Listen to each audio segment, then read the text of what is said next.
Hi there! Welcome to the Marker Magic video hop by Altnew Educators.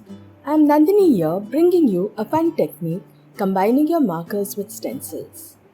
Please remember to like, subscribe and follow this video to get a chance to win some fabulous goodies. The Altnew products I will be using today are the Dynamic Duo Blooming Branch Set along with the add-on die set, the Hosta 3D embossing folder and alcohol markers from the Island Garden, Tropical Garden and Red Sunset artist marker sets. I am starting with the first stencil and the group marked as A1. Always use washi tape to attach the stencil firmly to the paper. This will ensure that the stencil doesn't move during coloring. The first color is R400, which is the lightest color from the Red Sunset artist markers set. The shade I am using is called Blush. I prefer to outline the opening with a fine tip and then color in with the brush tip. This is of course up to your convenience. For smaller areas, I just use the fine tip.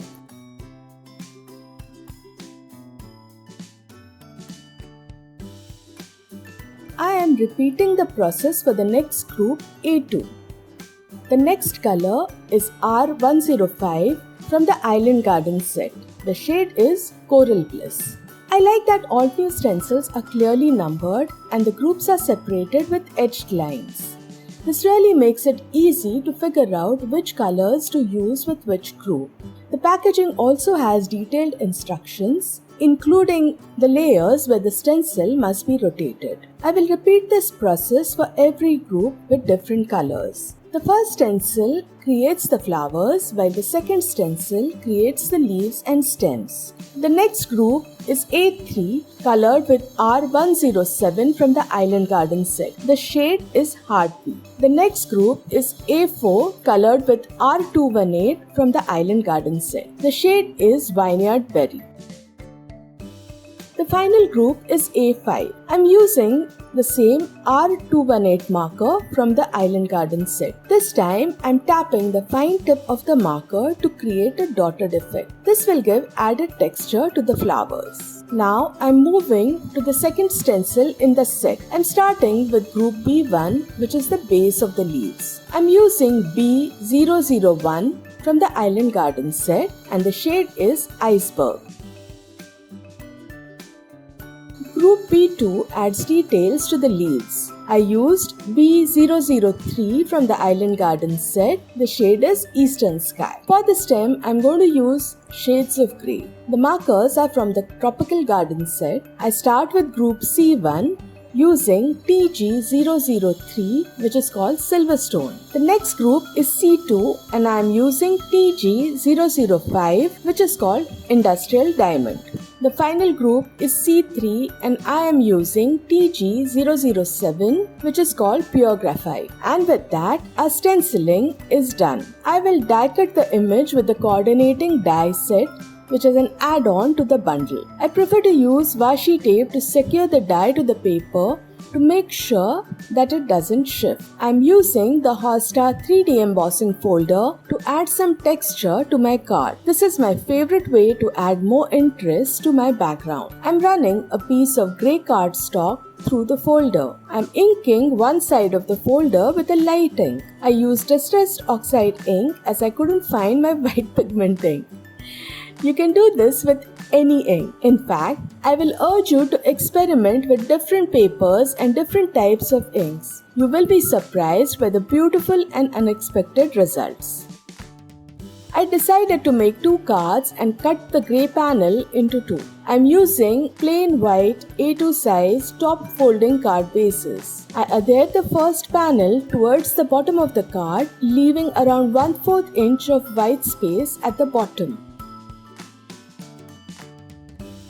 The second one I adhere to the top of the card base. I always prefer to use liquid glue as it gives me some wiggle room to adjust and move things around. I am adding some splatters with black ink to the second card base. I stamped the two sentiments from the stamp set and cut them out with the coordinating dies. I also cut out two blank sentiment panels. For the first card, I am gluing the stamped sentiment panel to the blank panel, slightly offsetting the two for a shadow effect. I'm gluing the sentiment and the companion sentiment strip to the card base. I have two branches here. One is a trial that I made before making this video. Since it turned out very pretty, I decided to use it on my card. After arranging the branches over the card, I glued down the first die cut directly. The second one I popped up with some foam tape. The final step is to trim off any overhanging bits. The best way to do this is by using a sharp scissor. I had tried another combination of colors, substituting pink with yellow. During die cutting, the die had shifted slightly, leaving a lot of white on one side. I will just touch up this area with the grey marker. I'm popping the die cut on the card base with some foam tape. The main sentiment is also popped. The companion strip is glued directly to the card base. To add some more interest to the card, I'm adding half pearls to the flower centers. I'm using a toothpick to place the pearls. This is a handy trick if you're using liquid glue. Dip the pointy end of the toothpick in the liquid glue and use it to pick up and place the pearls. This also works wonderfully with sequins or tiny die cuts. And with that, our cards are complete. I hope you enjoyed this video and will give this technique a try. Please don't forget to like this video and subscribe to my channel. Do comment below for a chance to enter the giveaway. Take care and bye.